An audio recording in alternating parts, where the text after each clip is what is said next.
This is Rayna Guy from West Virginia DRS, Division of Rehabilitation Services. She also helps with the youth drug prevention for TSK. So, like I said before, she's been on before. Probably have something different to say this time, but like I said before, Rayna Guy.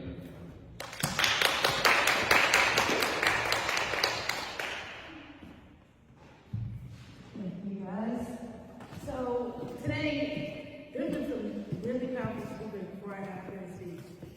But everything that's been said definitely ties in to how a student feels their tools.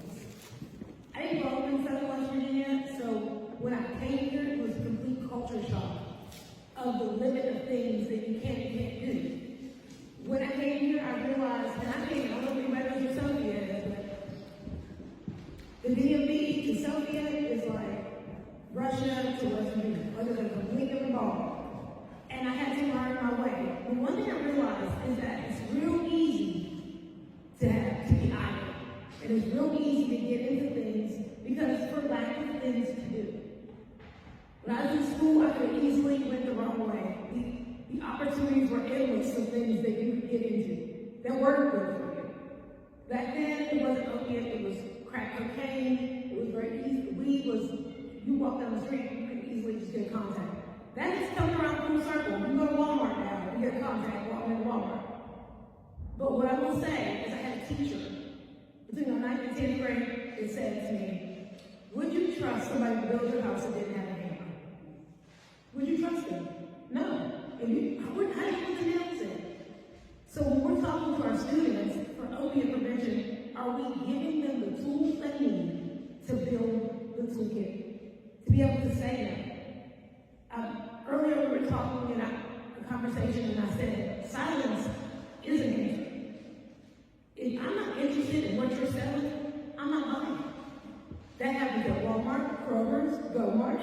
If I don't like the service, I don't accept it. I don't want it. But I am almost 50 years old, and I can say that. When I was 12, 13, 14, I felt like I had to say this. Like no wasn't an option for me to say. When in reality, no is the smallest word, has the biggest impact, and it's the hardest thing to say. If I don't like it, the answer's no. You don't like Brussels sprouts? What your mom said? You better eat what's on your plate. You eat it, right? And you'll get to say, no, Mom, I really don't like this. But when you're a kid in school and everybody else is passing around the way, it's kind of hard to just be like, no, thank you. Because then you're not a cool kid. What we heard today were people talking about your emotional toolkit, your educational toolkit, prevention. What I like to talk to you about is vocational toolkit. If you're doing something with your life, then you are busy. And I'm going to give you guys a little facts. I tried to find it from 1994. I know you kids are like 1994, that's the dinosaur here, but that's not true. But today, 7.5 million children live with an alcoholic parent. That's almost, that's Raleigh County. If not more, Raleigh County. Like that's every household. So 2.1 million have lived with parents addicted to drugs, and 50% of those kids are more likely to become addicts themselves. So, number one decision for kids, you have to decide how you want to see your life. Visualizing your life is that. I know that we live in the age of TikTok, and I call it TikTok my life. You can do anything on TV. But that's 76 takes of somebody's life. You didn't see the first take. The first take was probably a failure. And that's what happens. We got to figure out our avenue and our direction. So I'm going to talk to you guys about your toolkit. How do you do it? Number one, meaningful work. I know that sounds crazy, but do you like your job? If you can find your job and ask them, do you like your job? Then ask them if they like their first job. My first job was babysitting some bad kids. It was a horrible job. Their parents went bowling, and I thought, oh my God, 2 hours of my life is never going to get back. But I sure accepted that money at the end of it. I was like, thank you, good night. And every Tuesday and Thursday, I showed up to get my little $25. But I didn't love the job. And I couldn't visualize being there for the rest of my life. Right? My next job was making biscuits. I had to ride a bus covered from head to toe in flat out. You think people will look at you crazy when you're on the bus and look covered in flat out?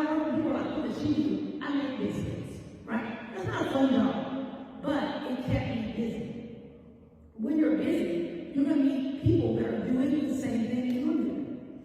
So if you're going to work, and they're going to work, what do you have? You have a mutual interest. You're going to work. So that's one. But securing stable, engaging work contributes to your development as a youth. Learning the workplace. And at DRS, that's what we do. We are here to help you, 14 to 25 and older. We can't come work with you here at 14, but after that, building your toolkit. How do I manage money? It's not easy to manage money if you don't have money. I ask kids all the time, if I gave you a $20 bill and you had to give me the change, your bill was $11.67. Could you give me change? And they can't. Because you're used to swiping a card or a cash app or whatever. You're not used to having a cash in there. But that is a skill. Putting that in your toolbox, because that's going to engage you further. It's going to give you a better jobs or avenue in education. So in our program, we work with teaching you valuable work skills, conflict resolution. Sometimes when you're using or choosing to use drugs, it's avoiding conflict. So teaching you an avenue to be able to avoid conflict is probably the most amazing aspect that I think we do. Is learning to say no. Interpersonal skills, how to do this, working on the work area. If you're 14 and you want to learn these things, we do that. Every weekend we get together, we keep you busy, you get fed. I know on Sundays you can't get Chick-fil-A, but on Saturday, they're giving that Chick-fil-A. Get you some Chick-fil-A, come to these classes, but also we'll talk about your social risks. If I'm putting you around kids who are trying to do the same things that you want to do with your life, it decreases your risk. So that way you're not in a situation where somebody can say, it's not school, you have to show up every day. Or we ask that you come so that you can learn things. And then in preventative, we want to reduce the hazard in your life. I can't change your home life. I know our first speaker talked about, hey, this was my life. It wasn't perfect, but it was my life. And I had to do the things that came with it. She did that by overcoming things, by building her toolkit. So we can do that. Getting the help you need. We've heard FOI prevention. We've heard getting that stability, getting those social environments taken care of. We can help with those things to make sure that our students learn. And of course, on this, we have the summits and stays. I'm trying to bring this to the side. Let's try it over here. Okay. So TSK learners, the pathway, we have the conversation, do summits and stays. These are all things, avenues. I use it when I talk to my students and I say, there's more than one way to get somewhere. You do not have to go somewhere. If this road is blocked and Mount Hope, you figure out a way to get here if you wanted to get here.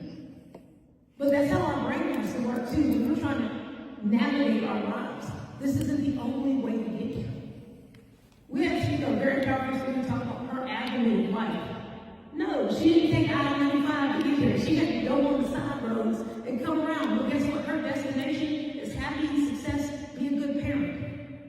That's her destination. She's going to do that by any means necessary. I bet if I asked her that right now, she'd say, these are my kids, I'm going to take care of them, I'm going to be there by any means necessary, and I'm going to provide for them. So it doesn't matter the avenue that you choose. I'm going to give you another avenue, a way that you can make sure that your life is set. But we can't always say our parents do that. We have to take an invested interest in our own lives. You want to learn how to manage money? Learn how to manage money. If you want to learn what college is like, come see us. We'll take you to visit one. If you want to learn these things about yoga, this costs you nothing except for your investment in your own life. It's like writing a check to yourself and saying, I care about me. I'm going to write a check for me that says, I'm going to learn these things. I'm going to take care of these things. It's a lot like your grade card. Mr. Isaac Scott, he's a school teacher. You don't get A's by sitting in the back of the classroom and not paying attention. You get A's by asking questions. You get A's by doing the homework. You get A's by going the extra mile. Your life is a lot like that. Taking the extra mile, taking the extra step, investing in yourself. If you notice that someone is not the person that's quality in your life, finding that one person. If everyone got up there and said, find one person who cares about your life. You don't need 10, you need one. And I think we live in a world where we think we have to be surrounded by a million people. We're going to do that anyway. Go stand in Walmart, produce section. You can be surrounded by a million people if you want to. I want you to find one person. One person who says, you matter, you care, what are you thinking about? How can I help you solve your problem? Your best person you're gonna find is not gonna solve it for you. They're gonna sit beside you, like she said, in silence, and say, what do you think? How do you figure it out? Because it's not, the problem's not gonna just come one time. It's gonna come over and over again in your life. Because that's what decision making is. So when we're talking about opiate prevention, it's not gonna come once, it's gonna come 10 times, 30 times, 40 times. It's going to camouflage itself in a million different ways every time. I work with a lot of college students, and I'm gonna tell you, 10 years in, I've had students drop out of school, go back to school, quit, period, whatever the rationale was. The ones that stick with me are the ones that, like you said, they don't ask for help. I send emails, I call, they'll say, I'm good. Then I get your grades and you're on financial information. And I said, what happened? I don't know. The one person that has the bird's eye view of your life is you. I promise you, nobody knows better what's going on in your life than you do. And it's not being, I guess we talk about slang, being a snitch by saying, I'm not interested in what you're selling, get away from me. Because it's going to happen. Vaping in school is rampant. Sharing it, giving it away, whatever. You're just as liable for your own life as anybody else, and you should take the lead in it. So we're here. We have offices in Beckley, Summersville, all over the state. We have offices. Our goal is to help our youth, not only opiate prevention, but so that I can retire and all the old people in this room can retire, because you guys can go to work and we don't. That's the goal. Can I make sure that you are a well-rounded individual? I can't do everything, but I can show you the biggest cheerleader and help you get there. So if you guys have questions, our application for the summer process is literally 2 pages and a parent's signature. All I have to, you have to tell me there's something going on with you. I don't care if it's glasses, asthma, allergies, anxiety, depression. The book about what can be wrong with me, you, and everybody else is about as big as this room. You make a choice to get involved. The more you're involved, the less that average that you're going to be part of that 50% that gets involved, and OD use goes down. That's what I want. I want your percentage to be like under 9, 10%. I want it to be like, that's not me.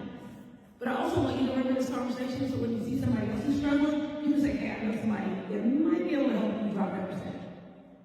And that's what I think everyone in this room, everyone that spoke has a vested interest in how we get our youth more successful. Next to next, I want you guys to be doctors, attorneys. I want you to be the next social worker up the back. I want you to be the next school teacher. We don't want you to be rich. We don't want that. But how do we do that? How do we get you to a place where you know what you need to do, how you need to do it, and the best route to do that? So, you guys have any questions, feel free to reach out to me. I can be reached, and my information is here, and the application is here as well. Feel free to reach out.